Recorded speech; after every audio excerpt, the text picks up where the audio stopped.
I know from the work we've done together, taking an idea and bringing it to market. Strategically, we play off each other in terms of coming up with a brand and a branding and logo and all of that.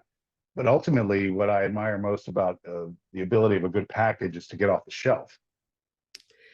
Yeah, I mean, really, that's everything, right? When you're, especially when you're in the retail space, if no one has tried your product, a lot of people will demo their products in store. You see when you go to Costco, sometimes you go to like Giant, places like that, other grocers, they'll demo products. But if someone's not demoing their product, how does someone really know if they want to buy the product? I mean, essentially, it's the packaging, right? You look at the shelf, there's 10 brands doing the same thing, and it's like, oh, I want this one because there's attributes that that brand either has that is their selling point, or it's just purely what the package looks like. Yeah, and the interesting thing, and I know that there's a lot of shelf space being a premium, but really about the imaging that goes into it as well. And what I thought was really interesting about the last example that we were talking about offline was about sort of taking an older brand that maybe through a manufacturer and kind of giving it a refresh.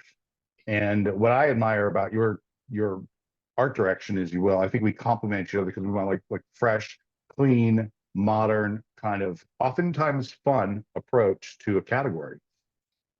Yeah, I mean, I had worked on a seafood brand who had been around for 20 years. Their packaging was, very dated looking. Their pictures were taken 20 years ago. They used a lot of kind of black gradients on their packaging, which is not really, doesn't really catch your eye. So we, brightened it up, put a lot of really cool colors into it, created some cool brands, some cool messaging, and then just really focused on the photography and the food and what it looked like, and changed up the angle, and just gave it a really nice fresh look. And I think, like, because they were just dabbling into the rebrand, and they're taking baby steps. But I think it's a whole process, right? Because, okay, we did the packaging, they're going to introduce it into the space, but then, we have to focus on the social media and things like that. And I think they're the types of areas where, like, you have to come into play and say, okay, like, how are we going to push this out to the customer? How's the customer going to see this? How are they going to understand, like, why we changed our packaging, or has something changed with the formula, or is it the same? And part of that is, they do have a customer base that are going to they're going to come to the store and pick up that product and say, oh wow, they changed their packaging. Did they change the formula? Like why did it change, kind of thing? Is it just a refresh? And I think that's part of, like, continuing that story through social media and through advertising and marketing and everything else. And that's a lot of where, like, I think we complement each other, because you come into play and kind of tell that story to everyone in many different platforms. And it's also about creating enough of a runway for the brand, Right. especially when you're getting started, to have the forewit to understand that you're not just building it for today or tomorrow or to the point where the brand exists, but how does it live in the space? What is the message that you're conveying to your consumer, especially on a rebrand? To be transparent and to bring them along on the journey is more often than not important today, to the consumer, to see what's happening and to understand the value that they're purchasing vis-a-vis, whether it's frozen, whatever aisle of that they're shopping, whether online or in store, is important now. So you kind of have to create those attributes that are shareable, that people identify with, that they feel is a part of their life today, whether they may or may not even need it. Good packaging can make them buy it, just by virtue of the fact the way it looks.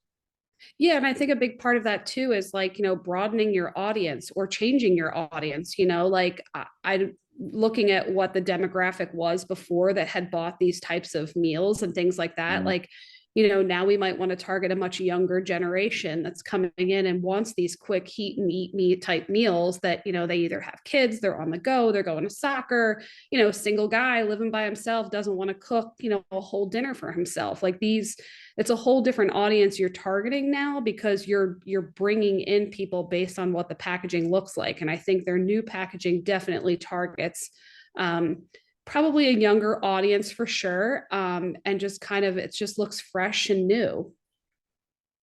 What would you say, when you're approaching a package today, depending on what the market is or what the product is, like what are you seeing as trends right now? It's definitely, like, I've been looking at a lot of, like, the images and stuff. Like, definitely how you position your photography of like, especially in food and what that looks like. There's a lot of like, top views. The whole eater's view has kind of like not really become a thing unless you can find a way to make it look really trendy, or like add bright colors to it, or different things like that. Definitely letting people know the ingredients that are in the products is very important right now, and kind of visually showing that rather than just saying that is definitely a big thing. And just packaging in general, I think my approach to packaging is always different than a lot of people's. I always want I always want to be like the brightest and loudest person on the shelf.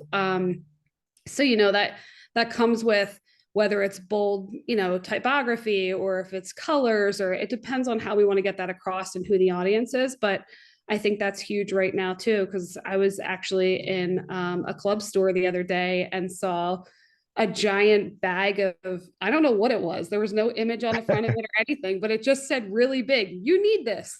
And I was like, you know what? I do need that. I don't know why I need that, but I need that. So, just those really simple marketing, like kind of bold in your face, I think is big right now. Once everybody starts doing it, I don't know, we're going to have a sea of bold typography. So I don't know how that's going to work out, but I'd be curious to see how the trend continues on throughout, the next couple of years. Funny.